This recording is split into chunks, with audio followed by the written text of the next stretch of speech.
So tonight I've got a very special group of people on the panel tonight. We have some current basketball players and some former basketball players, but nonetheless, a group of people that are passionate about basketball. So if you're a basketball fan, this segment is for you.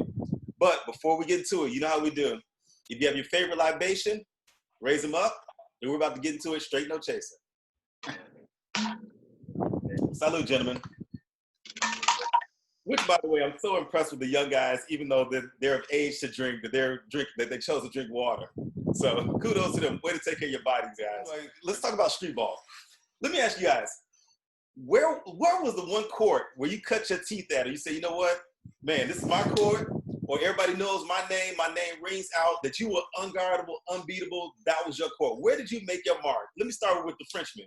Where was the court where you made your mark? Well, when I just really started, like, just going off, man, boy, I don't know. I mean, I started down at Tennyson, and I think I told a lot of you guys, Isaiah Thomas, Mark Aguirre, bunch of guys down there, and it was crazy because we were kids watching them play. So I would say the first court was Martin Luther King Boys Club.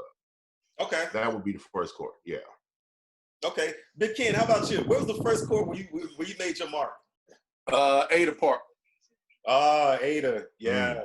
Yeah, me, it was like my freshman year in college, man. Me and Kevin Diller, we used to go down to Ada Park all the time. Yeah, Ada Park. When I really got to some outside competition that wasn't in the suburbs, going to the city, yeah, that was where I started putting my game together. Okay, very familiar with Ada Park. Jay, how about you? Where did you make your mark? I don't know. I've never to my downfall. I've never been much of an outside hooper. My knees has never allowed me to do much outside. Okay. What about a rec center or a place like that? Where were you playing when you knew that, hey, I've arrived as a ball player? Hey, Stan, these young cats, man, they had luxuries, man. They play indoors, man. They play outside, man. Right. LA Fitness and shit. Right, LA Shitness. They played at LA Shitness. Okay. I think I figured out, like, really started to figure out my game in middle school, like probably 7th, 8th grade, when I really started to, like, okay, I could really do something.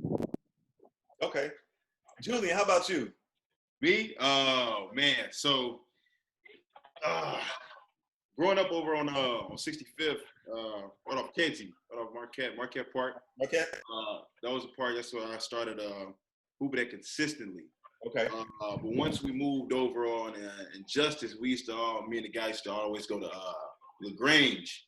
Over to LaGrange, we used to always hoop. Now, right when I graduated high school and got, knew I was going to college, started losing weight, slimming down, and it was a little bit better than it was. You know what I mean? So that's I'm gonna say when I started going on LaGrange court, we was running. All 6 of us get there around 12 o'clock, and we on the court all the way until 8.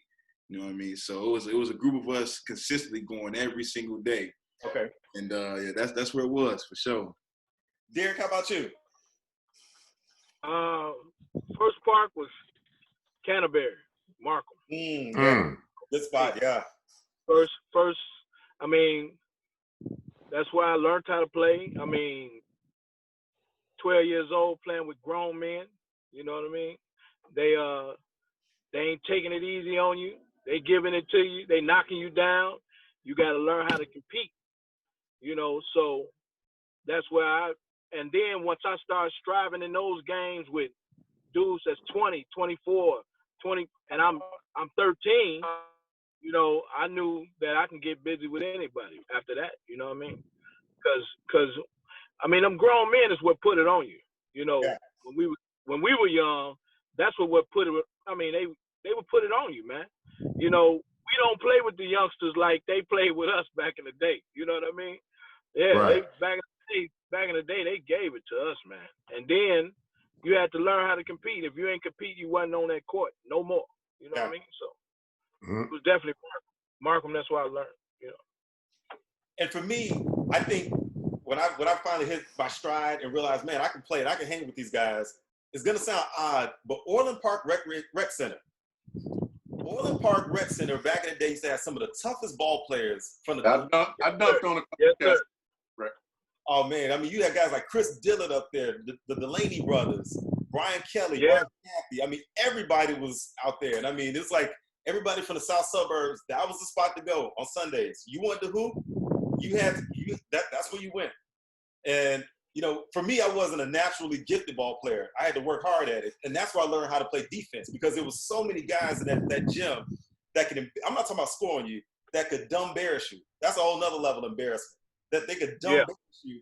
That you had to be a lockdown defender or at least be able to do something on the other end. And because I wasn't as gifted as these other guys scoring, that's why I had to play defense. That's why I really locked in on that defensive end because, and I mean, you talking about the Danye Victors. You're talking about Troy Ivory, Ivan. Hey, Troy. That's I my mean, family. the ball players that came through there, it was like, you know, you better be ready or you're going to get embarrassed. And believe me, they are going to talk about it. You know, and I think that one of the biggest things was all of us. So I know I moved a lot when I was a kid, but I will say this, and I'm just gonna go and put it out there. Growing up on the West Side, being younger, you know, not going through puberty yet, but coming out to Harvey, man, I cut my teeth a lot with Derek, Ken, and you, Stan, because now West Side ball is more.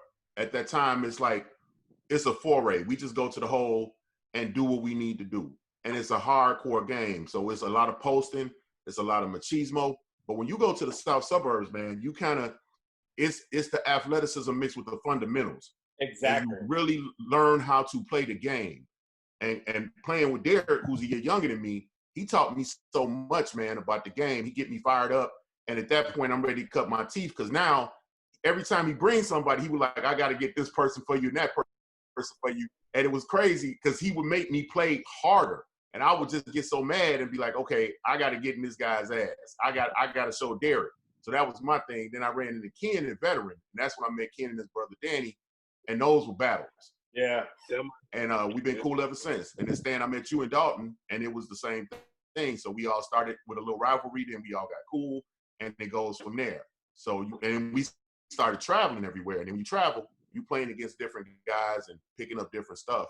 And you got to play a different game. But yeah, man, playground ball in Chicago and the South and the suburbs, whether it's West or South, is excellent. Yeah, it's interesting you say that because we moved because of my stepfather's job, we moved every 3 or 4 years. So I didn't really get a chance to plant roots and become kind of folklore like a lot of ball players. But with that, I was exposed to a lot of different types of game. So I haven't lived in the city, then moved to Dalton, then moved to Matson, and then moved to the Northwest suburbs. I saw the gamut of skills, the gamut of competition, different ball players. And that's how, you know, I've been able to build relationships with ball players across the city and the suburbs from as far south as University Park, hooping at the barn out of UP, all the way up to Rockford. You know, half game will travel. But I think that was one of the blessings of moving around.